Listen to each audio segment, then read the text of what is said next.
Welcome to Jesus Freedom from the Law channel, a little spiritual nourishment from God's Word.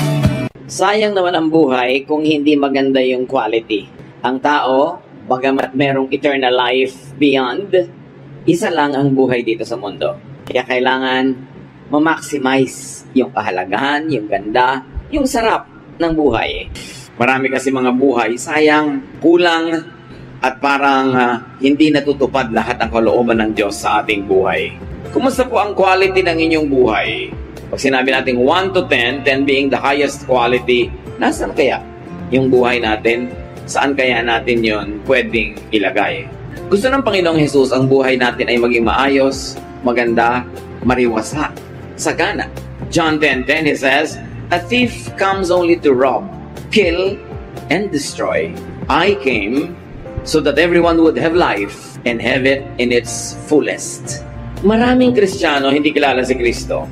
Ang kilala nila mga teachings of the Pharisees, religious traditions, and the teachings of some prophets, some disciples. Pero konti ang nakakaunawa ng lubos sa kagustuhan ng Panginoon sa ating buhay. Kaya maraming tao, pag naging Kristiyano, akala nila wala na dapat fun. Puro pagtitiis, puro pagtitimpi, puro na lang pag-iisip sa buhay na walang hanggan sa kabila at wala nang buhay dito. Pero ang centerpiece ng teaching ng Panginoon na ito, sabi niya, I came so that you will have life and have it in its fullest. At pag sinabing fullest, physical, mental, social, spiritual. Ito ang mga main parts of our lives. Are we having a full life? Or in fact, we are having less than a full life because we think that's what Jesus wants. Pero ang gusto ng Panginoon ay buhay na buong buo, buhay na buhay.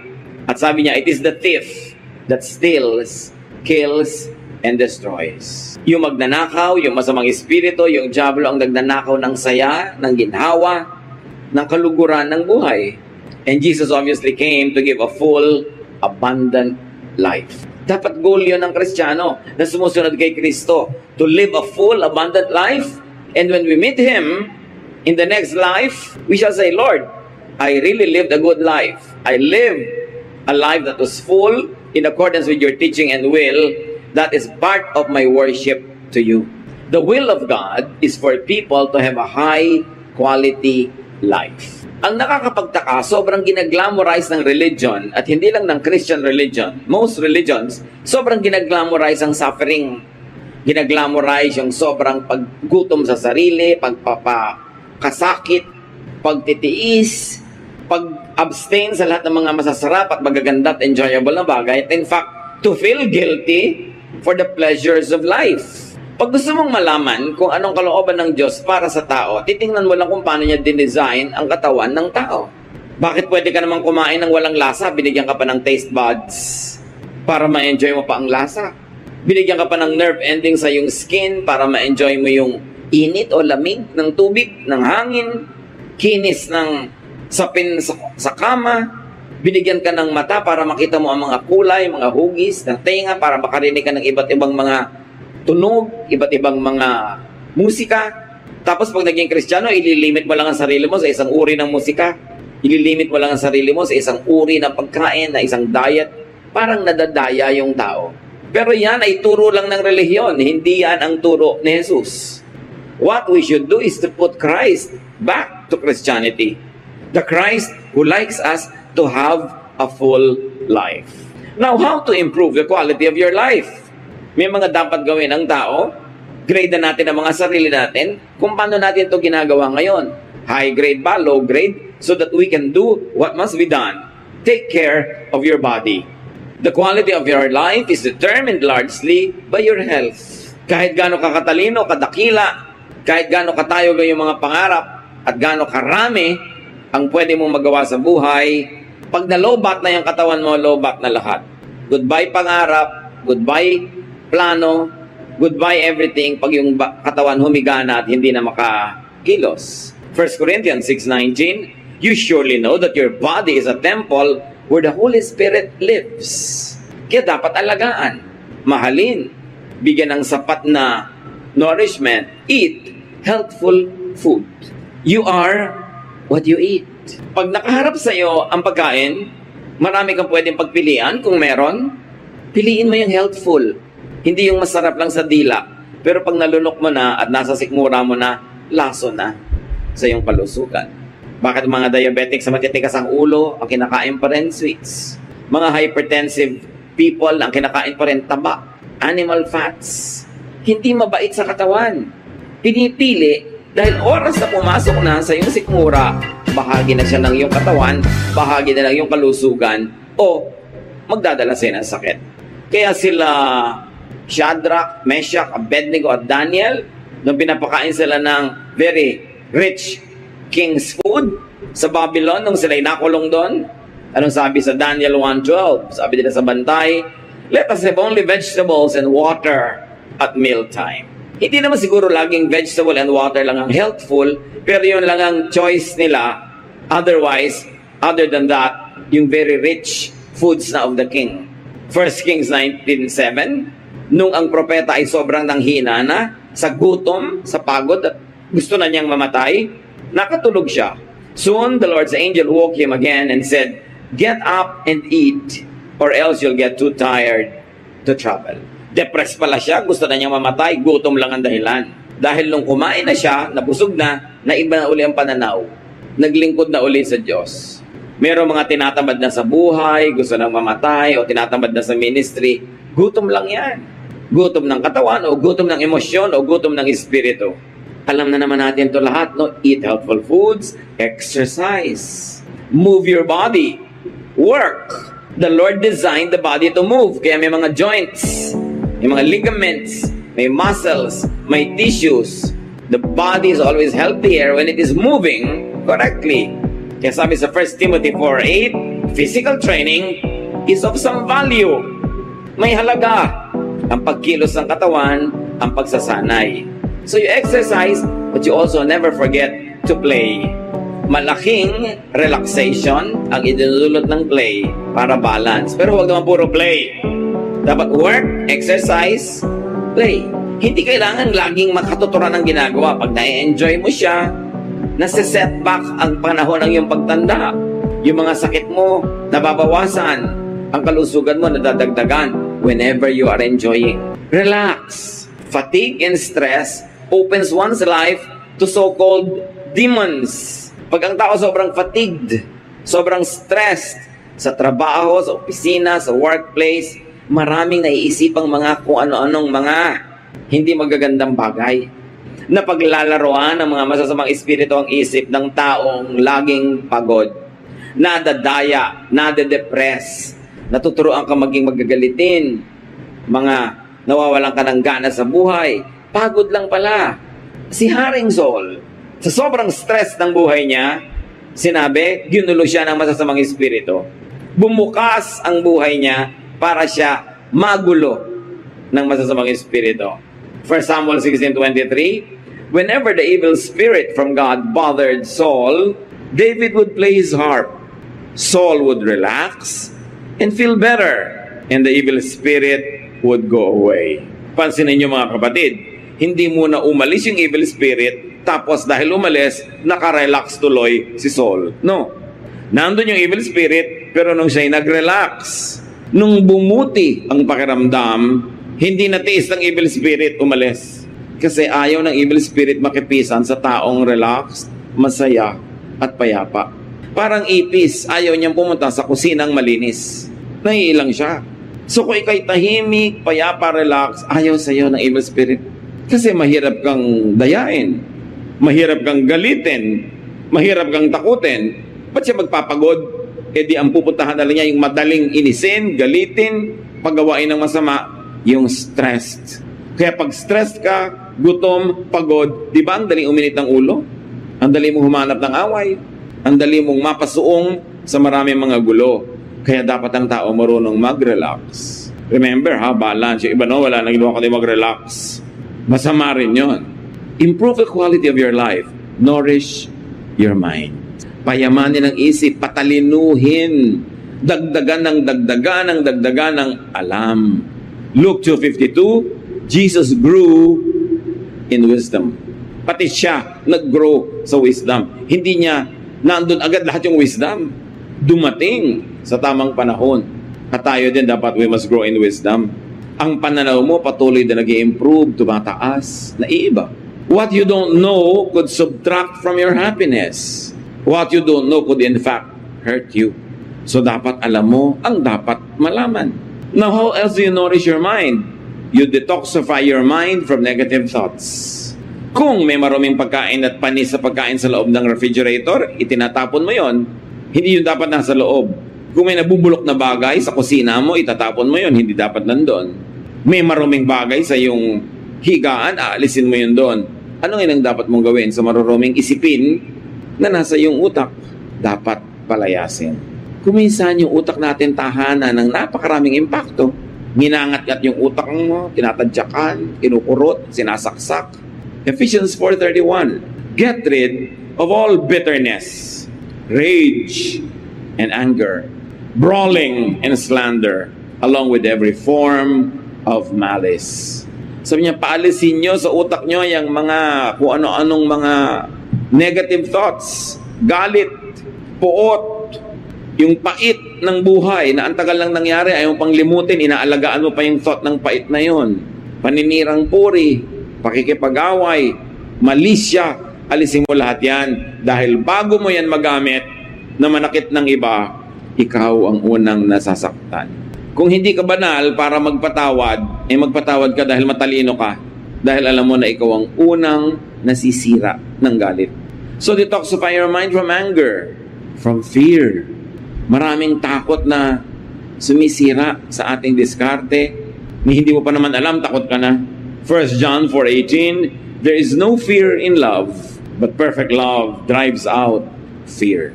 Our love of God, love for fellow men, love for life, love for knowledge, love for truth will drive away many fears.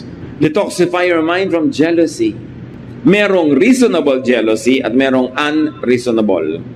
Dapat ma-differentiate nyo yan, mga kapatid. Yung asawa mo may nakakalong na iba, reasonable naman na maging jealous ka. Pero meron lang siyang katrabaho, meron siyang kasama sa isang project, wala ka namang problema na merong nagaganap, nagsiselos ka na, unreasonable na yon. At alam niya ng mga seloso at selosa, nakakasira talaga ng pagkatao ang selos. Nang aaway ka nang wala sa lugar, sumusugod ka ng mali. Maraming nakakahiyang bagay na ginagawa ang tao nagsiselos. And also especially, rid your mind of envy. Because envy leads to many evil practices and heaviness of heart. Sabi nga sa Bible, out of envy, many people try to achieve. Not because they want to achieve, but they only want to outdo their neighbor. And where there is envy, there is every kind of evil practice. Pinakamasamang maramdaman, inggit. Ang kasunod, selos. Pag merong kanyan, maaga kang mamamatay. O buhay ka man, hindi ba lusog ang katawan mo? Hindi masaya ang iyong buhay. Detoxify your mind from pride. Pagka proud ka, you're afraid. Because gusto mo ma-maintain yung pride mo. Natatakot kang matalo, natatakot kang madaig, maungusan, natatakot kang makita ang iyong kahinaan dahil hindi ka na magiging proud. Malaking amo yung pride. The less pride you have, the more free you are. Kaya ang taong proud, hirap na hirap i-maintain yung kanyang kalagayan para siya manatiling proud. 1 John 2:16, the pride of life comes not from the Father, but from the world. So alamin natin, hindi yan galing sa Panginoon. Bakit mo entertainin sa iyong buhay? How else do you nourish your mind? Be optimistic. Be positive. Napipili naman You can be negative, but you can also be positive. Why choose to be miserable? Why choose to be negative? Why choose to be kontrabida? Romans 8:28, we know that God is always at work for the good of people, of everyone who loves Him. So meron kang isang pangarap na hindi natuloy, meron kang gustong nabigo, meron kang hinahangad na hindi naging sayo. Pag nagtitiwala ka sa Diyos, i-quote mo ang Romans 8:28. I don't understand it, I don't even agree with it, but because I love God, then what is happening in my life was allowed by God for my own good. And I will hold on to that, and I will believe that, and I will have peace. Yan ang tinatawag na positive thinking, na scripture-based. Kasi sinabi, kung mahal mo ng Diyos, lahat ng papayagan niya maganap sa iyo, yun na ikakabuti mo. Kahit hindi mo naiintindihan agad.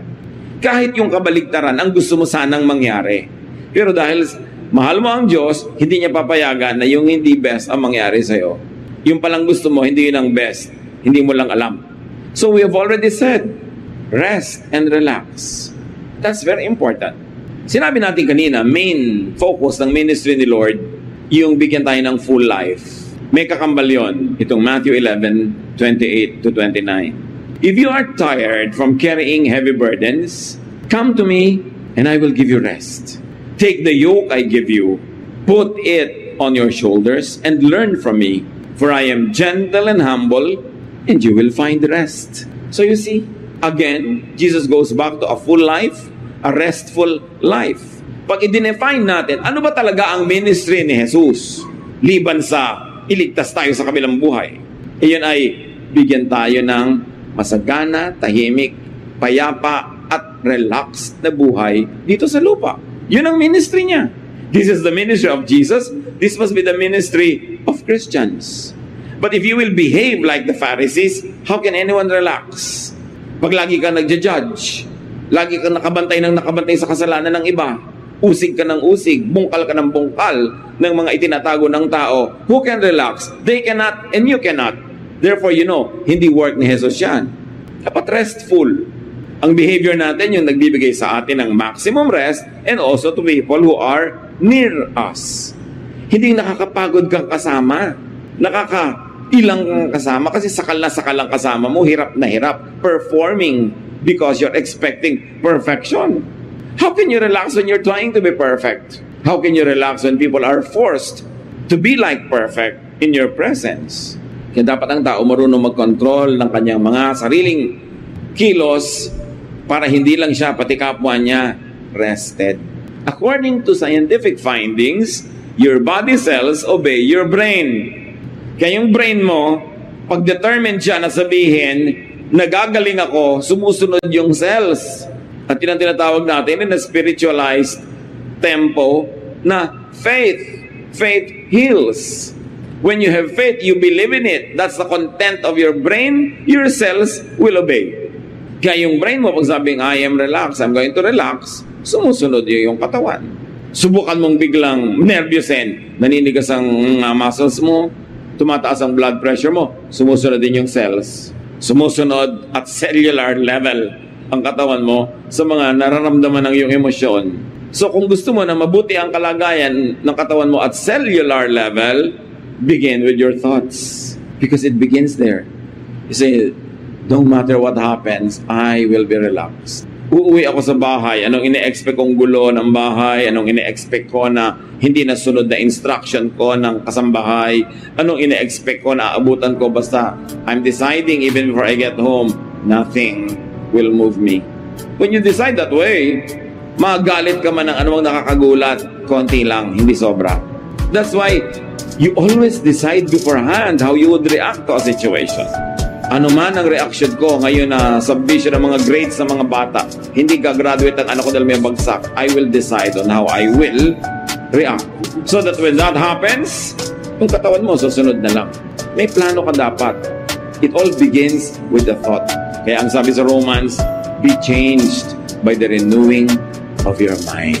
It begins there. Think beautiful, positive, healing thoughts. Hindi yung pastor, tito, sabi ng mga Facebook pamangkin ko, lagi po ako nananaginip ng mga kung ano-anong mga nakakatakot. Bakit po kaya? Simple lang yan. Yan ang iniisip mo habang gising ka. Nagre-replay lang pag nakatulog ka. Palitan mong iniisip mo at mapapalitan na napapanaginipan mo. Kinakausap po yata ako ng Diablo. Hindi. Guni-guni mo yung kumakausap sa'yo. Sino ka naman para kausapin ng Diablo? Ang special mo? 7 billion ng tao sa planeta, ikaw kakausapin? Guni-guni mo yan. Kasi lumilikha ka sa isip mo ng mga senaryo na kinakausap ka niya. So, pagkatulog ka na wala ng control, hindi mo na mabantayan yung takbo ng utak mo dahil tulog ka, itutuloy ng utak yung kanina'y lagi mong iniisip. Kaya mga nanaginip po ako ng asawa ko nagtataksil sa akin. Yan siguro iniisip mo lagi. Saan naman kukuha yung utak mo ng mapapanaginipan? Sa utak ng iba? Pwede yon kung lagi mo siyang kausap. Maililipat niya sa'yo. Malaki ang bahagi ng utak. At Diyos ang may bigay niyan. Kaya dapat nating unawain yung faith. Unawaan natin how it works. Sabi sa Philippians 4:8, keep your minds on whatever is true, pure, right, holy, friendly, and proper. Don't ever stop thinking about what is truly worthwhile and worthy of praise. So iniisip mo yung biyanan mo. Pag nagkaroon ka ng kapangyarihan, gagawin mo siyang ipis. Pero worthwhile ba yung iniisip mo? Worthy of praise ba yan? No, tigilan mong isipin. Kasi hindi mo alam, ikaw ang nagiging ipis niyan. Yung wish mo sa iba na negative, sa'yo pupunta yon. Yung talbog sa akin, dikit sa'yo, may truth yon. Marami kong minsan mga kapestihan ang nangyayari sa buhay mo kasi yun ang wish mo for others. Kasi yung wish mo, matutupad yon. Kasi iniisip ng utak mo. May isang hiwaga na hanggang ngayon hindi pa maarok ng mga scientists. Bakit nga ba natutupad ang iniisip ng tao? At kahit sa mga ancient myths, ancient legends, ay may mga ganyan. Yung may lalabas na genie sa bote, sabi ng genie, your wish is my desire, is my command. So magwi-wish ka, matutupad. Merong if you wish upon a star, nagwi-wish ka sa star. Nagwi-wish ka sa bulalakaw.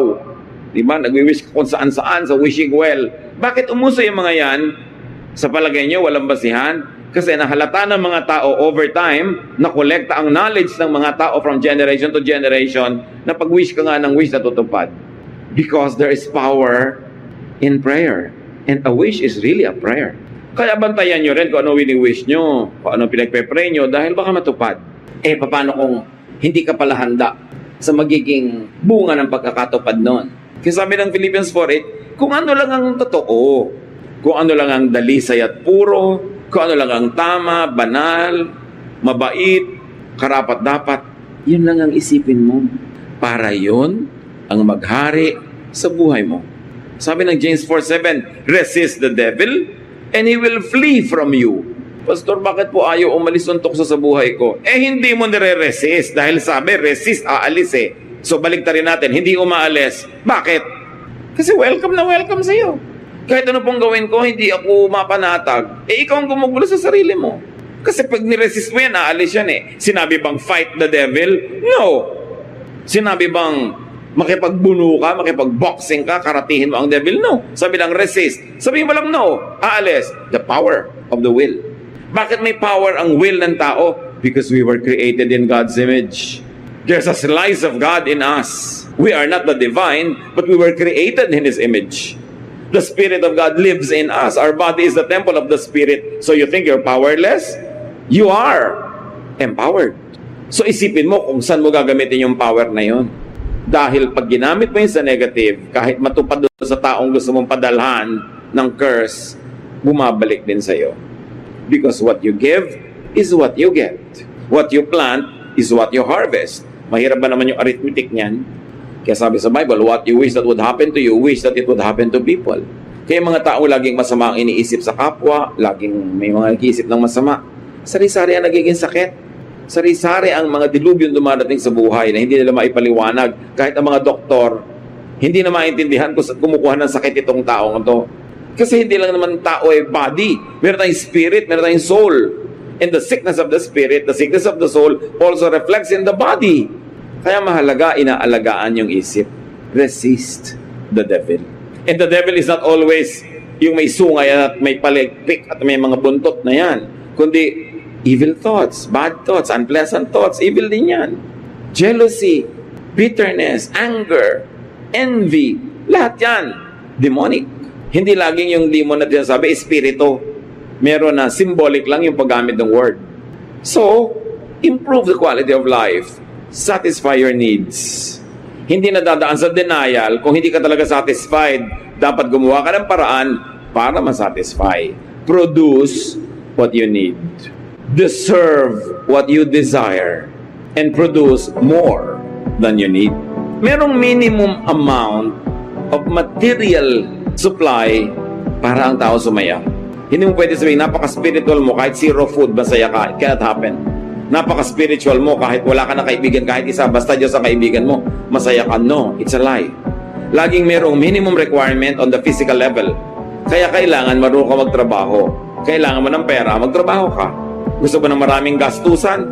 Mag-produce ka ng mas maraming panggastos. Kasama yon sa pag-improve ng quality of life. Kaya makikita nyo sa mga developed countries, sa mga rich economies, mas mataas sobra ang quality of life ng mga tao. Public life. Sa hardworking and very productive Japan, pati mga toilet seats, heated pag winter. Quality of life. Hindi yung walang toilet dahil walang pera. Siyempre, pag mahina ang budget mo, ang toilet paper mo, parang sandpaper, nagagasgas ang iyong behind. Kasi masyadong mura. Kaya kung ikaw ay mariwasa, marunong ka magtrabaho, pati toilet paper mo, soft as a feather. Pleasure. Dahil nagtatrabaho ka. Ephesians 4:28, anyone who has been stealing must steal no longer, but must work, doing something useful with their own hands, that they have something to share with those in need. Ito, spirituality, religiosity at its highest order. A person who stops being dependent on others, who stops living on others, and now begins to produce more than what he needs, that he has adequate excess to give away to people who are genuinely needy. Yun ang mataas na uri ng relihiyon. Huwag maging dependent, huwag maging pabigat sa kapwa, kundi lampas-lampas pa sa kailangan ang ma-produce para makapagbigay ka sa iba. Then, you will have a high quality of life. Work enough. Work more than enough. Because work earns provisions. It earns meaning and value. Work earns affirmation. Ang taong productive, hindi lang siya kumikita ng kailangan niya, tumataas din ang halaga niya bilang tao, napapahalagahan siya ng iba, tumataas din ang tingin niya sa kanyang sarili, pumapanatag ang kanyang loob, mas gumaganda ang quality of his life. Work satisfies. Kaya kailangan sariwain natin yung virtue of work. Hindi yung umaasa sa iba, sabi, they work with their own hands. Hindi yung iba ang nagtatrabaho, sila ay humihingi lamang. You can never have a high quality life that way. Ngayon, kung ang satisfaction hindi pa kompleto, how else do you satisfy your need? Learn contentment. But don't be contented too early. Magsikap ka, gawin mo lahat ng kaya mong gawin, at kung ano ang naging bunga, doon ka na lang matuto na maging kontento. Pero hindi yung wala ka pang ginagawa, contented ka na. Kailangan sa may dulo-dulo yun when you have already done your best. 1 Timothy 6:6, but godliness with contentment is great gain. Philippians 4:12, I have learned the secret of being content in any and every situation. Paano mo guguluhin ang taong marunong turuan ng sariling makontento? Yung sinasabi ng mga matanda, habang maikli ang kumot, matutong mamaluktot. Maliit yung kumot mo, defold your knees and paliitin mo yung katawan mo para magkasya yung kumot mo. Hindi ipagpipilitan mong kulang, sa wala Gagawa ka ng paraan. Teach yourself to be contented. Improve the quality of your life. Nourish your soul, your feelings, your emotion. It is unseen, it is invisible, but it nonetheless is so real as the physical body. Give importance to what and how you and others feel. Mahalaga ang feelings. Okay, madadagdagan ang kita mo, pero magkakalayo kayong mag-asawa sa pagtatrabaho mo. Nag-improve ang bulsa, pero ano nangyari sa feelings? Ano nangyari sa iyong feeling? Is it worth it? May madadagdag na halaga sa inyong income. Is it worth all the lonely nights? Is it worth all the aloneness? And is it worth being tempted to find even just temporary comfort in another person's arms? Yung gobyerno natin, pag ipinagmamalaki yung kita ng mga OFW, pag ipinagmamalaki kung gaano pinatitibay ng OFW remittances ang ating local consumption and economy, hindi nila sinusukat yung emotional state of the people. Hindi naman kasi lumalabas yan sa mga GDP, hindi lumalabas yan sa mga GNP, hindi lumalabas sa mga balance of payments of a nation. But what is the social cost of all the separation? What is the emotional and spiritual cost of all of that? Hindi lang pera. Sabi ni Jesus, man does not live by bread alone, by money alone. May mga iba pang mahalaga. So ang tao marunong dapat magsukat. Feelings are important. So do your best to feel good. not bad. Makikipag-away ka sa boyfriend mo, hindi ka rin naman makatulog, balisang-balisa ka, siya rin balisang-balisa. Is it worth it? Both of you don't feel good. So why don't you forget your foolish pride? Text ka, bati na tayo. Sabi niya, sige, love you. Biglang sumaya na uli kayo. Kung minsan isang text lang, sasaya ka na. Bakit mo pinapahirapan ang sarili mo? Dahil sa pride, gusto mo mauna siya, ayaw mo magmukhang ikaw yung natalo. But remember, feeling good must be prioritized. Don't do too many things that make you feel bad. Especially kung inimbento mo yung feeling na yun, ikaw ang may dahilan. Ecclesiastes 7:14, when times are good, be happy. Balik na rin natin, if you are not happy, make the times good. Umimbento ka ng saya, pagandahin mo ang sitwasyon. Mag-asawa kayo, hindi kayo nagkikibuan, kaya kitit-kitit yung kama nyo. Huhulog na kayo sa dalawang gilid, huwag lang magkadikit ang mga paan nyo. Why feel bad when you can feel good? Why be foolish when you can end an emotional warfare? Sometimes with just a word, a hug, minsan isang tasang kape lang, yun lang pala, okay na. Pero bakit papatagalin ang mga away? Ba't pahihirapan ng emosyon? Tuwing nahihirapan ng emosyon, may nasisirang bahagi na yung katawan at kung minsan hindi na yun nare-repair. Nourish your soul and your feelings and your emotion. Be with people you like. Be with people you love.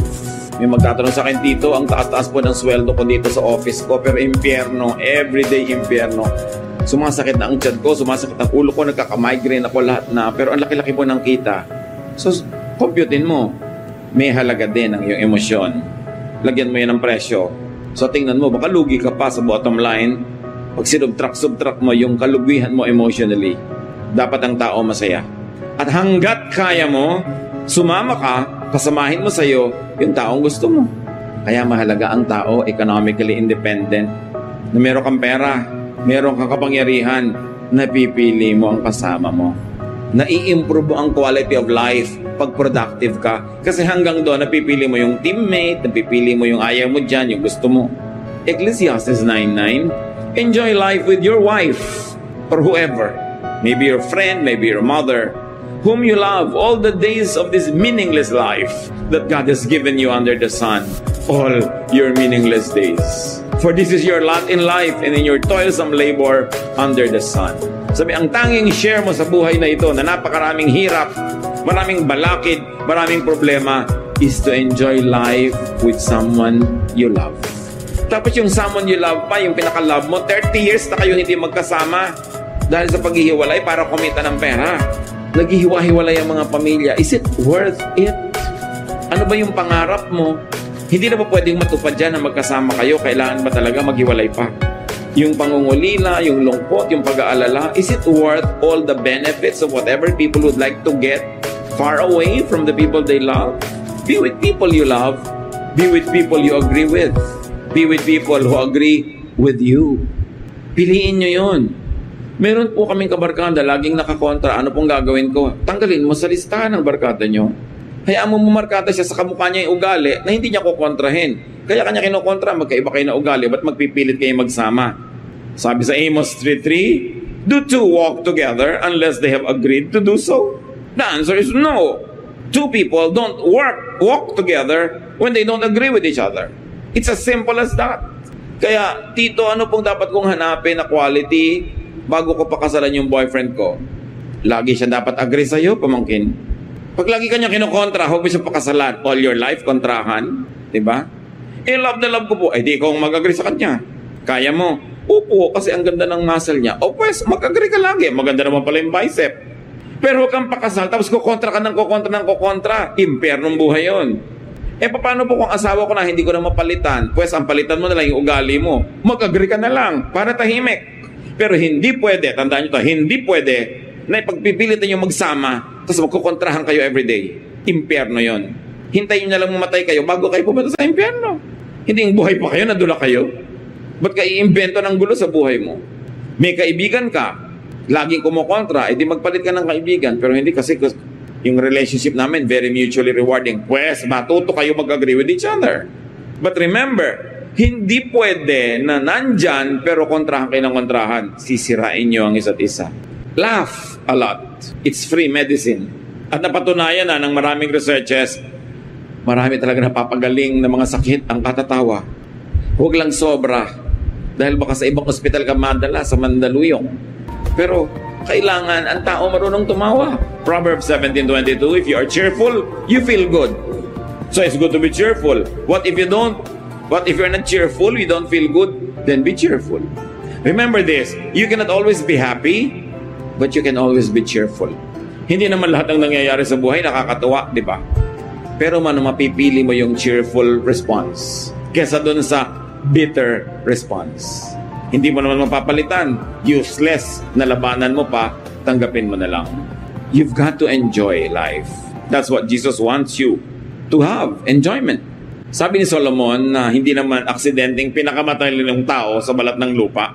Ecclesiastes 8:15, so I commend the enjoyment of life, because there is nothing better for a person under the sun than to eat and drink and be glad. Then joy will accompany them in their toil all the days of the life God has given them under the sun. Sinabi ba niyang magtimpi, magtiis? No, sabi niya, mag-enjoy ka. Yan lang ang mahihita mo sa buhay na ito. Maraming problema, maraming sakit, maraming sagabal. So tuwing kaya mo, isingit mo, ipaglaban mo, mag-enjoy ka. Nasiraan ang sasakyan, may pupuntahan kayo. Anong gagawin mo? Maghanap ka ng tindahan ng halo-halo at maghalo-halo ka. Isingit mo yung enjoyment kaysa magreklamo ka sa buhay. Always find pockets of fun, pockets of vacation, pockets of pleasure and happiness. At si Solomon na pinakamarunong na tao, sabi niya, yan ang pinakamabuti mong magawa sa buhay na ito. Bakit kaya pinakamabuti mag-enjoy? Kasi pag enjoy ka, enjoyable ka rin. Masarap ka rin kasama. Pag enjoy ka sa buhay, you are generous, you are kind, mapagpatawad ka, mabait ka. Kaya talaga, ministry na mag-enjoy. Pagka ikaw miserable, you cannot give what you do not have. You cannot be kind to others when you're miserable. You cannot help others when you are tired. That's why you should learn how to rest. Nourish your spirit. This is how you really improve the quality of your life. Be at peace with God and with your conscience.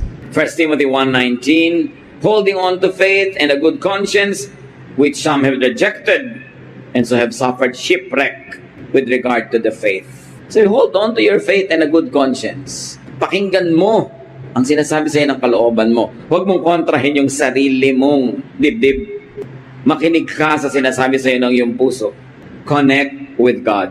Psalm 145:18, the Lord is near to all who call Him. Tito, bakit po parang ang layo sa akin ng Diyos? Anak, Psalm 145:18, the Lord is near to those who call Him. So mukha siyang far, you are not calling. Tito, tawag po ka ng tawag. Baka mechanical lang. Superficial lang. Pero kung taos puso tumatawag ka, mararamdaman mo nandun ang Diyos. So hindi siya lumalayo ang problema mo, hindi ka tumatawag ng galing sa puso. Do good. Ephesians 2:10, for we are God's handiwork, created in Christ Jesus to do good works, which God prepared in advance for us to do. That's one of the best things you can do. Do good works. Punong-puno ng good works si Jesus. And how else do you nourish your spirit? Be thankful always. Be grateful. 1 Thessalonians 5:18, give thanks in all circumstances, for this is God's will for you in Christ Jesus. Be thankful. Ang reklamador hindi masaya. Ang reklamador nagagalit, nasisira uli ang kanyang kalusugan. Be thankful. Learn contentment. Do your best. And when your best can do only so much, be contented with it. Improve your quality of life. And not only that, help your neighbor improve his or her quality of life. Huwag tayo maging kontrabida, maging hadlang para mag-improve ang buhay nila. Tumulong tayo. Because what you do to them comes back to you. Panginoong Diyos, salamat po na binibigyan kayo ng oras na mag-isip-isip, magbulay-bulay sa mga bagay na madalas nalilimutan. Nabubuhay na lang, naghahanap buhay, pero hindi naman masaya ang buhay. Teach us to find pockets of pleasure, happiness, and fun, even in moments of hard work. Teach us, Lord, to see your blessing na kuminsan ay hindi obviously visible. Turuan mo kaming improve na aming buhay at buhay na aming kapwa. Dahil ang buhay na ito'y pahiram mo, ang buhay na ito'y gusto mong maging masaya, mapayapa, mariwasa, maunlad. Teach us to be faithful to your will, by improving the quality of our lives. Pagbulay-bulayan natin mga kapatid kung paano gagawin ito in the context of all our realities. Lord, teach your people how to apply this in our daily lives. In our daily lives. In our daily lives. In our daily lives. In our daily lives.